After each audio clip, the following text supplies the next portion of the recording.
राधे राधे। जय श्री कृष्णा। वैशाख मास महात्म्य कथा अध्याय 24। यह सुनने से पहले हमारे चैनल को लाइक शेयर सब्सक्राइब जरूर करें। तो चलिए जानते हैं। सूतदेव जी बोले, हे राजन, इस सब पुण्य वर्धिनी तिथियों में से वैशाख मास में शुक्ल पक्ष की द्वादशी संपूर्ण पापों को नाश करने वाली है। जिसने इस द्वादशी का सेवन नहीं किया उसके दान तप और उपोषण व्रत आदि करने से क्या फल है?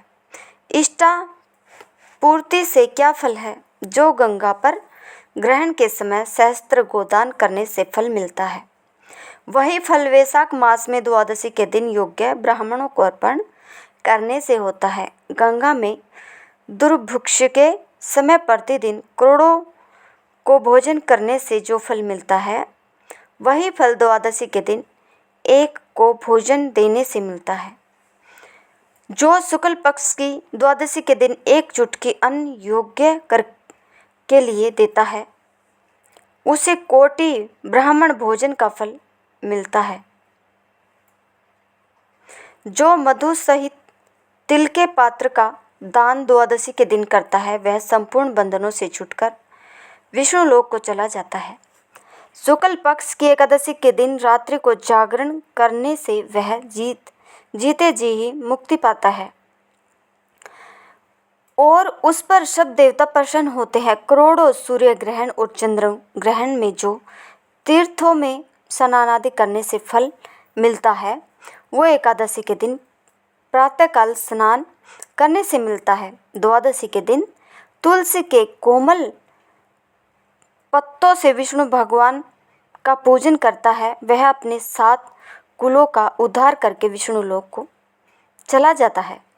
जो कोई वैशाख में द्वादशी के दिन बच्चा सहित गौ का दान करता है, वह अपने कीटों कुलों का उद्धार करके विष्णु लोक का अधिकारी होता है।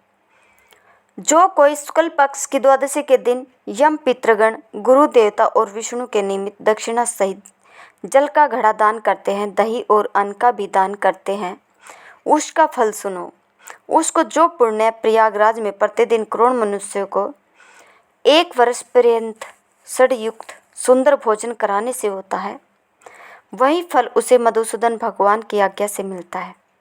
जो द्वादशी के दिन शालिग्राम का दान करता है, वह संपूर्ण पापों से छूट जाता है। जो गंगा में ग्रहण के समय सप्तद्वीपीय पृथ्वी को का कोटवार दान करता है, उसके समान फल मिलता है।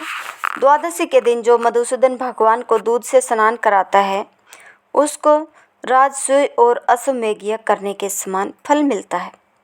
सोई फल गंगा के मिलता है, इसमें संदेह नहीं है।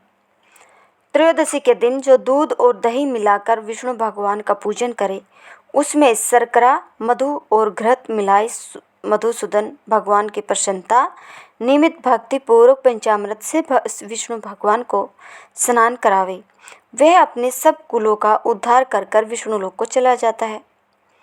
जो सायकाल के समय विष्णु भगवान की प्रसन्नता के निमित्त शरबत दान करे, उसके प्राचीन पाप ऐसे दूर होता है जैसे सर्प अपनी पुरानी केचुली को छोड़ दे है। सायकाल के समय जो रसीली ककड़ी दान करे, वह उसके रस के प्रताप से कर्म बंधनों से मुक्ति पाता है। जो कोई ईख अथवा आम के फलों का दान करे, उसके कुटुंब में 100 पीढ़ी तक बराबर संतान होती रहती है। जो द्वादशी के दिन सायकाल के समय चंद आदि दान करे, वह आगंतुक व्याधियों से सदैव निर्मुक्त रहता है। हे राजन, द्वादशी के शुक्ल पक्ष में जो कुछ भी पुण्य किया जाए, सो अक्षय फल का दान होता है। हे राजन, इसकी प्रख्याति क्यों हुई है, सो मैं तेरे सामने कहता हूँ। इसके श्रवण करने से संपूर्ण पाप दूर होते हैं और अत्यंत मंगलकारी है। प्राचीन समय में कश्मीर देश में एक देवता नामक ब्राह्मण हुआ था।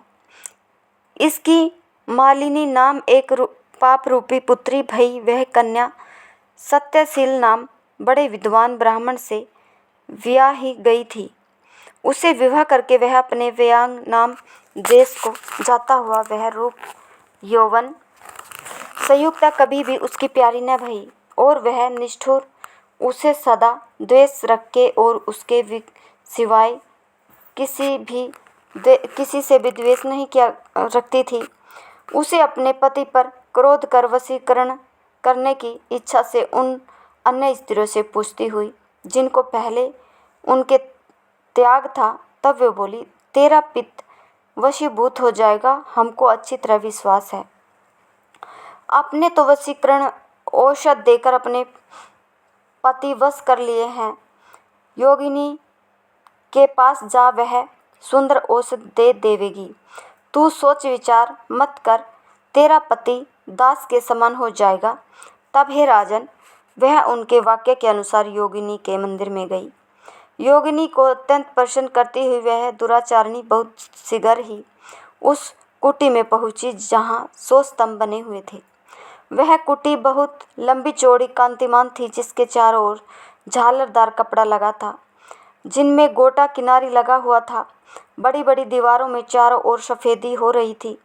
दीपक जगर नगर कर रहे थे। ऐसे शोभायमान स्थान में विराजित 100 सेवा करने को आए तिन्ही देख रही और रुद्राक्ष की माला से जप कर रही थी। इस प्रकार योगिनी से उस स्त्री ने प्रार्थना की। तब वह योगिनी प्रसन्न हुए, मन को शोभ कराने वाली वशीकरण मंत्र बतलाए। तब उसने नमस्कार कर पाँव से हीरा जड़ी हुई अंगूठी, जो बड़ी चमक रही थी, भेंट की, जिसमें सुंदर स्वर्ण सूर्य की कांति के समान प्रकाश देता था। इस पाँव की अंगूठी को देख अत्यंत प्रसन्न हुए। पति के अपमान से व्यथित हृदय का वृत्तांत जान हित की बात कहने लगी। यह रक्षा चूर्ण संपूर्ण प्राणियों को वश करने वाला है। यह चूर्ण अपने पति को दे, उसकी गिरवा की रक्षा करना, तो तेरे पति तेरे वश में हो जाएगा और किसी के पास न जाएगा, तथा तेरे दुष्ट चरित्रों को देखकर भी कुछ नहीं कहेगा। वह उस चूर्ण को लेकर अपने घर आई और संध्या समय दूध में मिलाकर वह चूर्ण दे दिया और गिरवा की रक्षा कर दी। कुछ विचार न किया। हे राजन, उस चूर्ण को पीने से उसे क्षय रोग हो गया, जिससे दिनों दिन क्षीण होने लगा। उसके गृहस्थान में दुष्ट घाव होने से कीड़े पड़ गए। तब जब कुछ दिन में पित्त की ऐसी दशा हो गई तो वह दुष्ट इच्छा पूर्वक विचरने लगी। तेज क्षीण हो जाने से व्याकुल इंद्री वाला वह पति रात दिन त्राही त्राही पुकारने लगा और बोला, हे शोभने, मैं तेरा दास हूँ, मैं तेरी शरण में हूँ, मेरी रक्षा कर। मैं स्त्री की इच्छा नहीं करता हूँ। हे राजन, अपने पति के ऐसे वृत्तांत को सुनकर बहुत घबराई और सोचने लगे कि पति जीवित रहेगा तो मैं गहने कपड़े पहनती रहूंगी। ऐसी सोच दौड़कर वह योगिनी के पास गई और उसने सब वृत्तांत कहा। तब उसने पहली औषधि दाह शांत करने के निमित्त दूसरी औषधि दी। औषधि के देते ही तत्क्षण उसका पति स्वस्थ हो गया। जिससे पहले चूर्ण से उत्पन्न हुआ दाह जिससे शांत हुआ, तब से पति घर में ही रहता और उसके वशीभूत हो गया। घर के काम के बहाने से वो उपस्थित घर में आकर निवास करते। इसी प्रकार सब जाति के वह बेचारे मनुष्य घर में आते रहते, परंतु उसे स्त्री के आगे कुछ भी कहने की शक्ति न थी। इसी पाप के कारण उसके शरीर से भयानक प्राण नाशक कीड़े पड़ गए। उन कीड़ों ने उसकी नाक, जीवा और दोनों कानों में छेद कर दिए। स्तन कट गए, उंगलियों की ठोंठ बढ़ गई और पाँव से लूली हो गई। ऐसे कष्ट भोगकर अंत में देह त्याग नरक भोगने लगी तथा 15-17 वर्ष तक ताम्रभांड नामक नरक में दग्ध होती रही। फिर 100 जन्म तक बार बार कुत्ते की योनि में पड़ी। नाक कट रही है, कान फटे हैं, मस्तक में कीड़े पड़ रहे हैं, कुछ कट गई है, टांग लंगड़ी हो गई है। इस दशा में घर घर घूमती थी। पीछे सौवरी देश में बंधु नामक ब्राह्मण की दासी के घर कुतिया बनी और अत्यंत दुख से व्याकुल, कान टूट, नाक कटी फटी और पूछ छिन्न भिन्न, मस्तक में कीड़े भरे रहते तथा योनि में भी कीड़े पड़े रहते। इस प्रकार उस जन्म में भी अनेक क्लेशों को सहन करती थी। देव योग से जब कर्मफल पूरे हो गए, वैशाख मास में मेष की संक्रांति में शुक्ल पक्ष की द्वादशी के दिन बंधु का पुत्र नदी में स्नान कर पवित्र हुए गीले वस्त्रों से घर जाता हुआ वही तुलसी स्तंभ के पास उसने अपने चरण धोए। उसी स्तंभ के नीचे वह कुतिया सो रही थी। अंत सूर्य उदय से पहले वह कुतिया उस चरणों के धोए जल में लौट गई, जिससे उसके सब अशुभ कर्म तत्काल नष्ट हो गए और पूर्व जन्म की याद हो आई। अपने पूर्व जन्म के किए कर्मों को सोच सोच कर ताप से व्याकुल होकर बेचारी करुण स्वर से त्राही त्राही करने लगी और भय से व्याकुल हो उस मुनि से अपने कर्मों का वर्णन करने लगी कि मैंने अपने पति को विष दिया, फिर अनेक प्रकार से स्तुति किए। हे ब्राह्मण, जो कोई धर्महीन दुराचारी स्त्री अपने पति को वश में करती है, वह मेरी ही भांति ताम्रभांड नामक नरक में डालकर तपाई जाती है। पति ही नाथ है, पति ही स्वामी है, पति ही देवता है। उसके संग अनर्थ करके स्त्री सुख कैसे पा सकती है? जो कोई अपनी पति को दुख देती है, वह 100 जन्म पर्यंत कुत्ते की योनि पावे और शरीर में असंख्य कीड़े पड़ जाते हैं। अतः हे ब्राह्मण, स्त्री को उचित है कि वह सदा अपने पति की आज्ञा माने। मैं तुम्हारे सन्मुख खड़ी हूँ। यदि तुम आज मेरा उद्धार कर दो तो फिर मुझे नीच योनि नहीं मिलेगी। हे ब्राह्मण, मैं बड़ी दुष्टा, दुर्भाचारिणी और खोटी हूँ। अपना सुकृत मुझे देकर मेरा उद्धार करो। वैशाख मास शुक्ल पक्ष में पुण्य को बढ़ाने वाली द्वादशी के दिन स्नान, दान आदि, अन्न भोजन आदि जो सुकृत आपने किए हैं वह मुझे दे दो। हे ब्राह्मण, इस सुकृत के प्रभाव से मेरी मुक्ति हो जाएगी। हे ब्राह्मण, द्वादशी के दिन जो मनुष्य घर में स्नान कर ले तो उसे संपूर्ण तीर्थों का फल मिल जाता है, इसमें संदेह नहीं है। द्वादशी के दिन जो तप, दान, यज्ञ, होम, देवादि पूजन किया जाए उसका अवश्य फल मिलता है। ऐसा फल तुम मुझे दे दो। जो लोग द्वादशी के दिन उपवास करते हैं, त्रयोदशी के दिन पारण करते हैं, उसी फल से अवश्य ही उन्हें मोक्ष मिलता है। हे महाभाग, हे दीन वत्सल, मैं दीन हूँ, मेरे ऊपर दया करो। जनार्दन भगवान दीनानाथ है, जगत पिता है और तुम्हारे भी नाथ है। ऐसे भगवान के जन भी वैसे ही होते हैं, क्योंकि जैसा राजा वैसे ही प्रजा होती है। हे यमलोक के मार्ग को नाश करने वाले, मैं अत्यंत दुखी हूँ, मेरी रक्षा करो। हे दीन वत्सल, मैं तुम्हारे द्वारा पर रहने वाली दीन कुतिया हूँ। यह तिथि सहस्त्र ब्रह हत्या, गो हत्या और करोड़ों गमन से उत्पन्न हुए दोषों को नष्ट कर देती हूँ।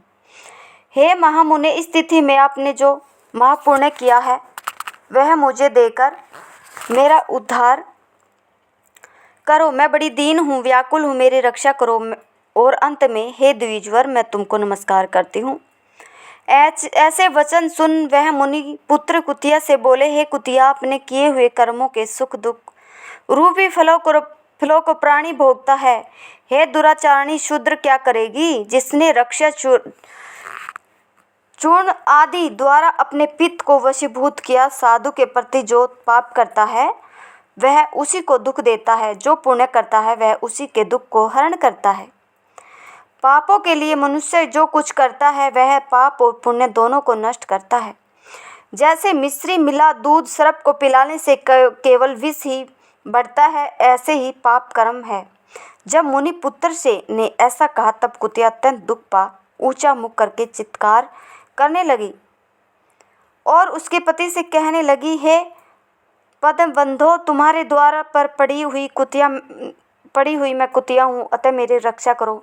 मैं तुम्हारे रोटी नित्य खाती हूँ, सो मेरी रक्षा करो। गृहस्थी महात्माओं के घरों में जो पड़े हैं उनका उद्धार करना आवश्यक कर्तव्य है, ऐसा वेद वेताओं का मत है। चांडाल कुत्ता ये सदा गृहस्थों के दया पात्र है और बलि भोजी है। अपने पाले हुए ऐसे धन रोग से पीड़ित का उद्धार नहीं करते, वे अवश्य ही नरक में पड़ते हैं। इसमें संदेह नहीं है, यह वेद वेताओं का मत है। सब संसार का कर्ता एक ही परमात्मा है।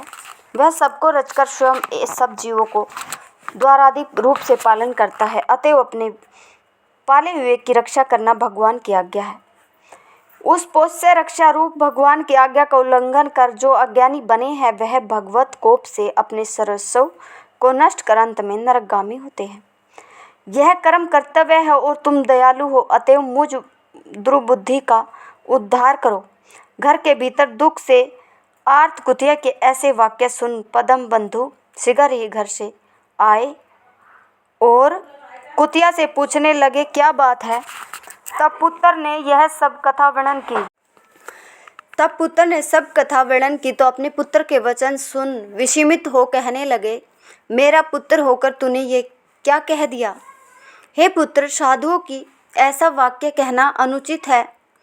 अपनी ही आत्मा का सुख देने वाले तापी औरों से तिरस्कृत किए जाते हैं। हे पुत्र, देखो संपूर्ण प्राणी परोपकार के ही लिए हैं। चंद्रमा, सूर्य, पवन, पृथ्वी, अग्नि, जल, चंदन, वृक्ष और महात्मा लोग सभी परोपकार में स्थित है। हे पुत्र, दधीचि ने देवताओं के उपकार के लिए दैत्यों को महाबली जान अपनी हड्डी निकाल दी। राजा शिव ने कबूतर के बदले अपना मांस काटकर दे दिया। जब भूखे शयन कबूतर के ऊपर छलांग मारी, जब मूतवाहन नाम करके एक राजा पृथ्वी मंडल में होता हुआ, उसने भी गरुड़ के लिए अपना जीवन दे दिया। अतः विद्वान ब्राह्मण को सदा ही दया करनी चाहिए। मेघ शुद्ध स्थान पर बरसता है तो क्या अशुद्ध स्थान पर नहीं बरसता है? क्या चंद्रमा चांडाल के घर प्रकाश नहीं करता? इसलिए बार बार प्रार्थना करते हुए उस कुतिया के दुख को अपने पुण्य के प्रभाव से दूर करूँगा। ऐसे कीचड़ में फंसी गौ को निकालते हैं। इस प्रकार पुत्र को समझाकर स्वयं पद शर्मा ने प्रतिज्ञा की, हे कुतिया, मैं तेरे निमित्त द्वादशी के दिन का पुण्य देता हूँ। तू अपने सब पापों से छूट विष्णु लोक को जा। इतना कहते ही हे राजन, वह कुतिया अपने जीर्ण शरीर को त्याग दिव्य वस्त्र आभूषण पहन सूर्यों के सदृश प्रभाव वाली सावित्री के समान हो ब्राह्मण से आज्ञा मांग दसों दिशाओं में प्रकाश करती चली गई। स्वर्ग में अनेक प्रकार के महाभोगों को भोग पृथ्वी पर नारायण भगवान के अनुग्रह से वैशाख शुक्ला द्वादशी के प्रभाव से उर्वशी नाम श्रेष्ठ अंगों वाली देवताओं की प्रिय अप्सरा हुई, जिसमें योगी जन योग द्वारा प्राप्त करते हुए ऐसे अग्नि तुल्य प्रकाशित श्रेष्ठ परमार्थ रूप को प्राप्त कर संतन जन भी मोहित हो जाते हैं। उसी रूप को कुतिया ने प्राप्त किया। तत्पश्चात पदबंधु ने मधुसूदन भगवान इसकी प्यारी पुण्य बढ़ाने वाली इस तिथि को संसार में प्रख्यात किया। करोड़ों सूर्य ग्रहण और चंद्र ग्रहण से भी अधिक पुण्य रूपी और सब योगों से अधिक ऐसी यह तिथि ब्राह्मण के तीनों लोकों में सिद्ध कर दी। अगर आपको हमारी यह कथा पसंद आई हो तो प्लीज़ हमारे चैनल को लाइक शेयर सब्सक्राइब ज़रूर करें। धन्यवाद सभी का।